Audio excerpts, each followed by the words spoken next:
জয় যিশু। পবিত্র মঙ্গলময় পিতা প্রভু যিশু, তোমায় ধন্যবাদ করি, তোমার প্রশংসা, তোমার গৌরব করি পিতা গো। তুমি মহান দয়ালু কৃপাময় ঈশ্বর পিতা, তুমি জীবন্ত জাগ্রত প্রভু। তোমার কাছে নত নম্র হয়ে এই মুহূর্তে বিনতিপূর্বক প্রার্থনা করি, তোমায় ধন্যবাদ করি, তোমার প্রশংসা, তোমার গৌরব করি প্রভুকে। এই সুন্দর সন্ধ্যা, সুন্দর রাত্রি তুমি আমাদেরকে দিয়েছো, আর এই মুহূর্তে তোমার কাছে নত নম্র হয়ে এলাম প্রভুকে। তুমি আমাদের মন হৃদয় আত্মাগুলোকে কাভার করো, সূচিধৌত করো, পবিত্রতা ধার্মিকতায় গড়ে নাও প্রভুগো। আমরা কথাবার্তায়, আচরণ, ব্যবহারে যদি কোনো রকম পাপ, ভুল, অন্যায়, অপরাধ করে থাকি, তুমি সমস্ত কিছু ক্ষমা করো, মার্জনা করো প্রভু। তুমি ক্ষমাকারী ঈশ্বর পিতা, তুমি জীবন্ত জাগ্রত প্রভু ঈশ্বর পিতা। তোমার অনুগ্রহ আশীর্বাদে আমাদেরকে চলতে, বলতে, কার্যকারী করতে তুমি সাহায্য করো, যেন আমরা প্রতিদিন প্রতিনিয়ত তোমার সেই বাক্য সকল ধ্যান করি, পালন করি, কার্যকারী করি।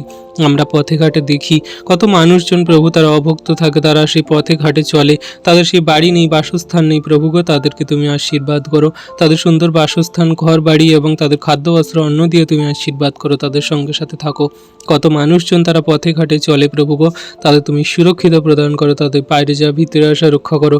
কোনো রকম দুর্ঘটনা, অ্যাক্সিডেন্ট, বিপদ যেন তাদের সম্মুখীন না হয় প্রভু। সমস্ত পথে তুমি খেয়াল রাখো, তুমি দয়া, কৃপা, করুণা, অনুগ্রহ করো প্রভু গো। তোমার নামে তোমার কাছে প্রার্থনা করে তোমার সন্তানরা যখন ঘর থেকে বাইরে বেরোয় প্রভু, তাদের সমস্ত পথে তুমি সাথে থাকো, সুরক্ষিত প্রদান করো। তুমি খেয়াল রাখো তোমার সন্তানদের সর্বদা, তুমি ধার্মিকতার পবিত্র হাত দ্বারা ধরে রেখেছো প্রভু। কোনো মতে তারা বিচলিত হবে না, কোনো মতে তারা শয়তানে কবলিত হবে না প্রভু গো, কারণ তুমি মোহন ঈশ্বর প্রভু। তোমার সন্তানদের সর্বদা ধার্মিকতা দক্ষিণ হস্ত দ্বারা ধরে রেখেছো। তোমায় ধন্যবাদ, তোমার প্রশংসা, তোমার গৌরব করি প্রভু গো।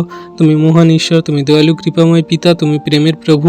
তুমি আমাদেরকে প্রেম, ভালোবাসা দ্বারা আনন্দ, শান্তি দিয়ে আমাদের সর্বদা জীবনকে সুন্দর করে দিয়েছো প্রভু। যে সমস্ত সন্তানরা তোমার কাছে তোমার নামে এই মুহূর্তে প্রার্থনা যাচনা করছে, তাদের সমস্ত প্রার্থনার উত্তরকে তুমি দাও প্রভু। তাদের নাম জানি না, বাড়ি কোথায় জানি না, তাদের মনে দুঃখ, কষ্ট, সমস্যা সকল আমি কিছুই জানি না প্রভু।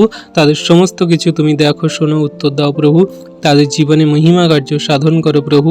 প্রভু গো, আমরা তো যখন অনগণ্য পাপী, আমাদের মুখ দ্বারা, আচরণ, ব্যবহার, কথাবার্তা দ্বারা অনেক ভুল ত্রুটি, অন্যায়, পাপ হয়ে যায়। তুমি সমস্ত কিছুকে ক্ষমা করে, মার্জনা করে, পবিত্রতা, ধার্মিকতায় গড়ে নাও প্রভু গো। আমাদের সারাদিনের ভারকে নিয়েছো পিতা, সারা রাতের ভারকে নাও।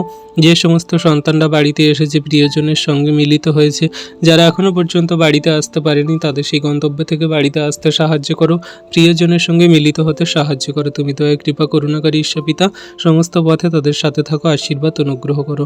দয়া, কৃপা, করুণা, প্রেম, ভালোবাসা দ্বারা, সমস্ত কিছু দ্বারা ধরে রাখো প্রভু গো। তুমি সারাদিনে ভার নিয়েছো পিতা, সারা রাতের ভার নাও। তোমার কাছে আমাদের আত্মাগুলোকে গচ্ছিত রাখে। তুমি সুখদায়ক নিদ্রা দিয়ে আমাদেরকে সুন্দর সকালে ঘুম থেকে উঠতে সাহায্য করো। আমাদের ইচ্ছা না, তোমার ইচ্ছা আমাদের জীবনে পূর্ণ হোক। আমেন।